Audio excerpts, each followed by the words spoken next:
Would you please welcome Grif Frost, everyone?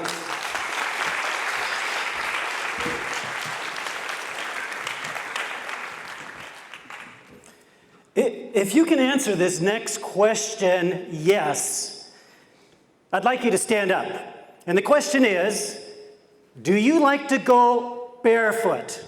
If you can answer yes, please stand up. All right, there's a lot of us here in Hawaii who like to go barefoot. Thank you very much.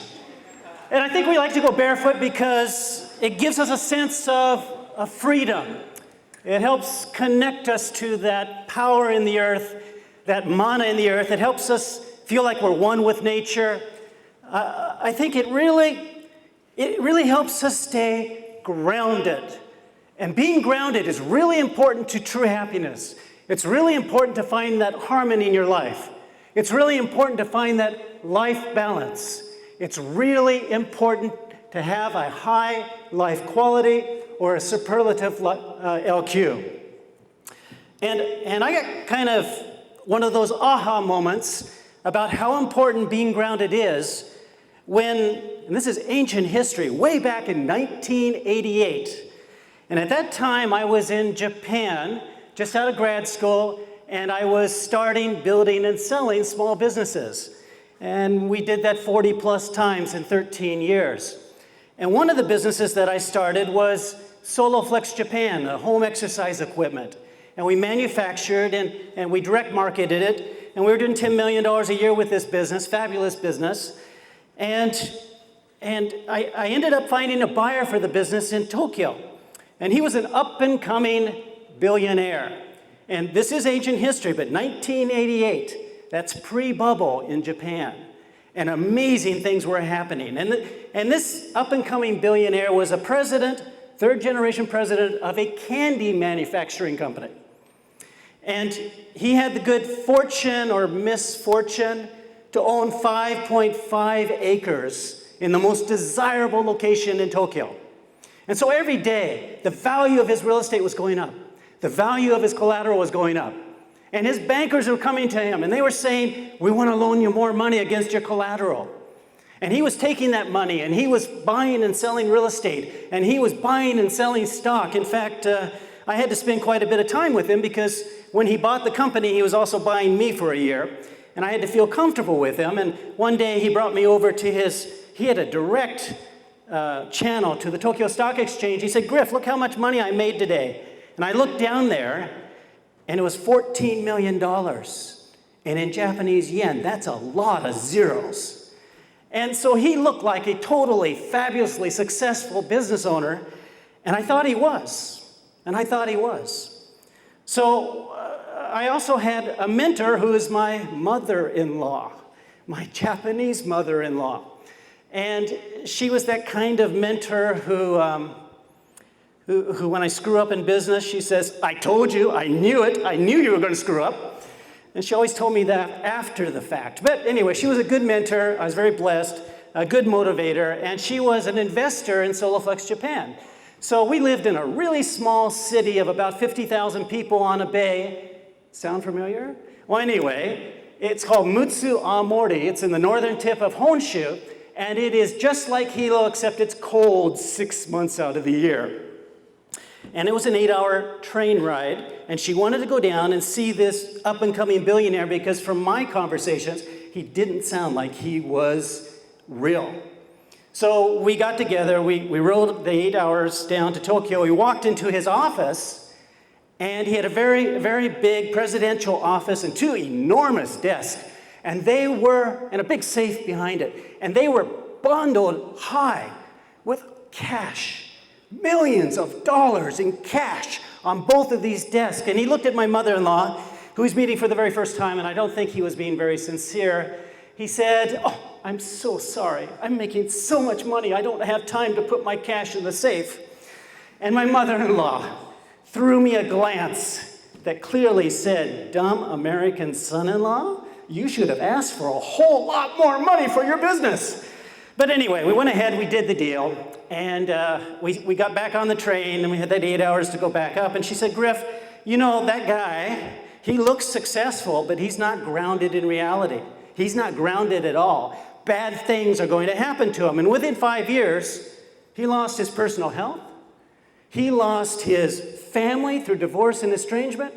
He lost his business, and he lost his life. He committed suicide within 5 years. And she said, Grif, you're becoming very successful. At least at what society tells us is successful. You're becoming very successful. You have to learn how to be grounded.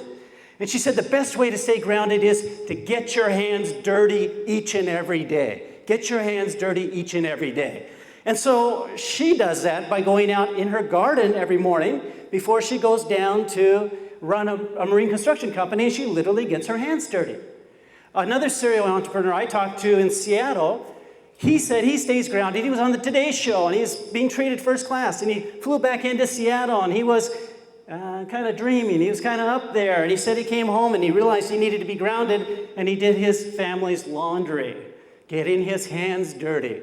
The way that I like to stay grounded is I like to go barefoot in nature, or barefoot when I work out every day. And although I don't get my hands dirty, I certainly get my feet dirty, particularly on this stage.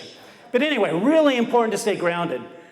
And so from that time, I wanted to find out, how do people that have this superlative life quality, this superlative LQ, what do they do in their lives? What do they do in their lives to have this incredible LQ? So I started interviewing hundreds of business people, not only in Japan, but America and Europe. And 3 common denominators kept popping up.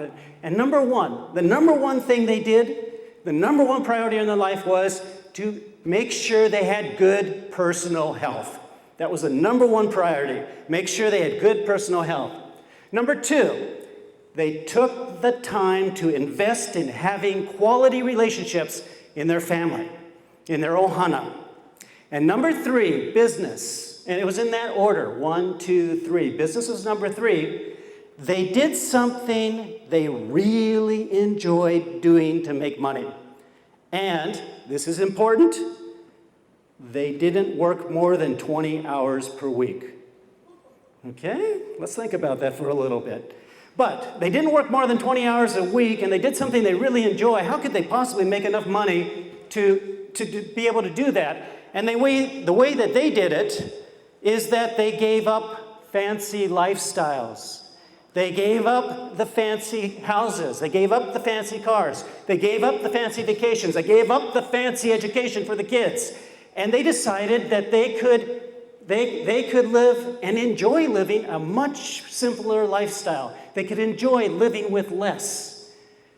And because they didn't have a fancy lifestyle to have to support, they didn't have to make as much money, and they didn't have to do things to make money that they didn't enjoy doing, and they didn't have to work those long hours. They only worked 20 hours a week, because when you work those long hours, what happens? Personal health takes a hit. Your quality relationships with your family takes a hit. So today I'm going to talk, there was another theme that was pretty important that came up all the time, and that was that it's not being in the LQ zone that gives you true happiness. It is trying to get into the LQ zone that brings true happiness. You need to enjoy the quest. You need to enjoy the journey, because you're going to get into that LQ zone for a little bit, and then whatever reason you're going to get knocked out. And then you get back into it, and then you get knocked out. It's constantly a balancing game. So it's enjoy the journey, enjoy the quest every single day.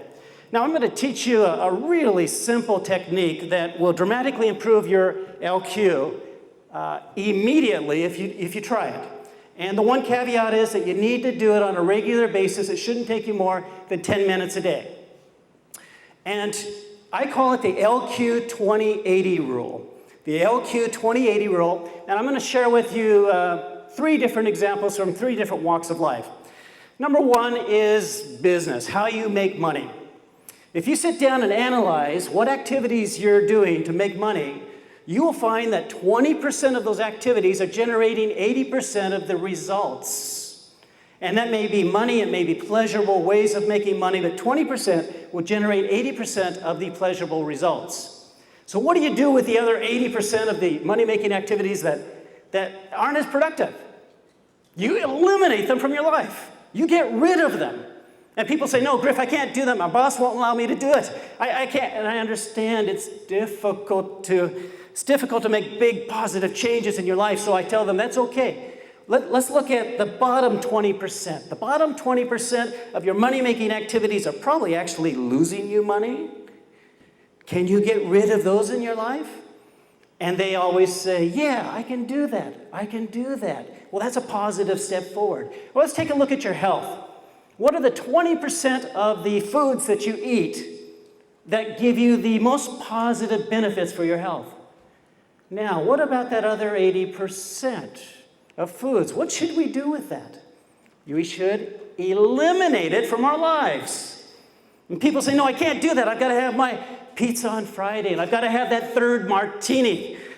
Okay, I can understand that. I can understand that. So same principle. Let's go down and say, what are the 20% of the foods that you eat that have absolutely no positive benefit for your health? Can you get rid of those? And they say, Grif, yes, I can do that. I can do that. Well, that's a step forward. Or let's take a look at relationships. People. Who are the 20% of the people in your life that give you 80% of the joy? Okay, when you figured that out, what do we do with that other 80%? No, you don't eliminate them. You don't eliminate people. What you do is you keep them out of your life. You don't allow them to have access into your life. And people say, Grif, I can't do that. I'm married to... Okay. Understand this. So let's back up and say, what are the bottom 20% of the people that absolutely give you no joy in your life? They give you pain in your life. Can you keep them out of your life? You're not eliminating them. Can you keep them out of your life? And they say, Grif, I can do that. I can do that. So the LQ 2080 rule, very simple, easy to implement, but you've got to do it on a regular basis. So to sum up, to have a wonderful LQ, number one, you need to focus, you need to make priority number one, your personal health. If you don't have health, you've got nothing. Number two, you need to invest time in quality relationship development with your family, with your ohana. And number three, business. You need to be doing something to make money that you really, really enjoy, and you shouldn't be working more than 20 hours a week at max. At max. You need to remember that it's the journey, it's the quest to find that LQ zone that gives you really that great true happiness, that high LQ. And finally, you need to remember to stay grounded, get your hands dirty every day, and go barefoot. Aloha.